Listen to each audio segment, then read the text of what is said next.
The United States economy is in a medically induced coma. Can we revive the patient when we want to and need to? The U.S. economy has taken a huge hit in the midst of the COVID-19 pandemic. President Trump says that the U.S. may be heading into a recession because of the coronavirus. Economists have implied that a recession may be looming. Some have even made comparisons to the Great Depression. Based on this week's just absolutely hideous jobless claims number, we could expect a real doozy. See, this market's become a tug of war between the bears bracing for a possible depression if we can't stop COVID. Is this hyperbole, or is the U.S. economy truly in deep trouble?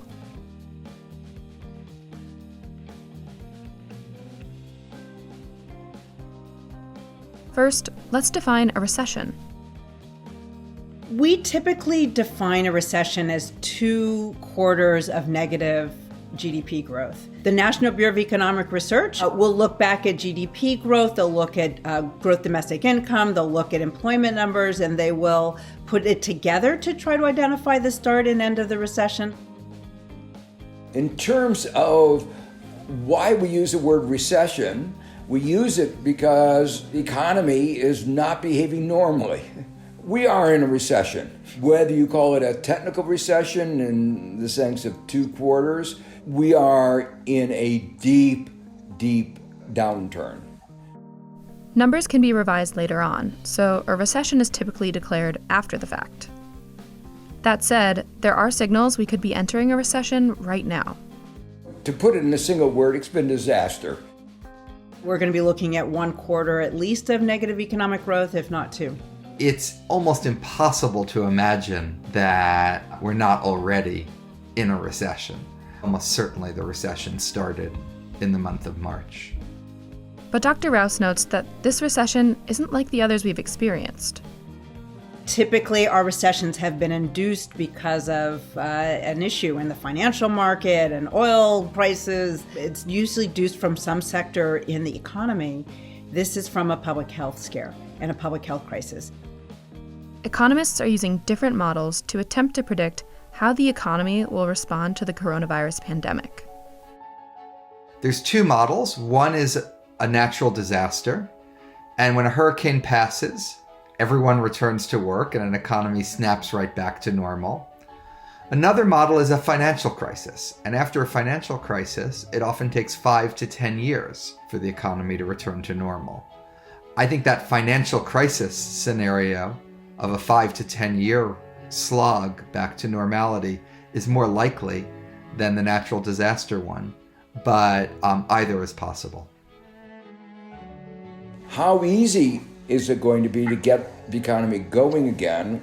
Will it be V-shaped, the recovery as strong as the decline was steep? Or will it be U-shaped, where we had a precipitous decline, and that's going to make it difficult for us to recover quickly? Because of the ongoing health crisis, it's harder to tell how this will pan out. So if it's still too soon to call this a recession, why have some economists started talking about a depression? A depression is a long recession. So it's the length of time and also the depth. So there are some forecasts that unemployment could get up to 25-30%. Those are very large numbers. The Great Depression, unemployment reached 25%. Most people think that we are likely to reach those levels of unemployment. If in December of 2021, the unemployment rate is above 15%, then we're in something like a depression. So it's not how high the unemployment rate reaches, it just needs to stay high for some time. So a depression is possible, but not necessarily imminent. The Great Depression happened in part because of a dramatic failure of policy. The policymakers then were not taking the types of steps that policymakers are taking now. I think it is unlikely that we have anything like a repeat of the Great Depression. 2 months of high unemployment is terrible, but we can protect families against that. A decade of high unemployment would represent a really epic failure of economic policy of a type that I think is very unlikely to happen now. All of this speculation begs the question, what happens next? Typically, when the private sector is not fully functioning, the public sector steps in. And so this is a typical role for government and for the federal government and state governments. The federal government's got more capacity here, and that would typically be where the federal government would be trying to support incomes. What's unusual here is we actually don't necessarily even want people out doing the kinds of things that the federal government could have them do. We don't want people in groups of more than 10 people together.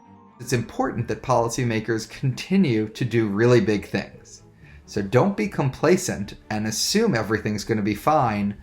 Do put pressure to make sure big things keep happening. And if they do, I think we can prevent the very worst from happening here. The more we step back from our economic activity, the faster we'll actually recover and emerge from this. The fact is, the pandemic is likely to continue. How long it continues will depend on how strongly we maintain social distancing. I remain optimistic that we will get through this and that there will be another side, but we will require some patience and some cooperation and some generosity towards our neighbors right now.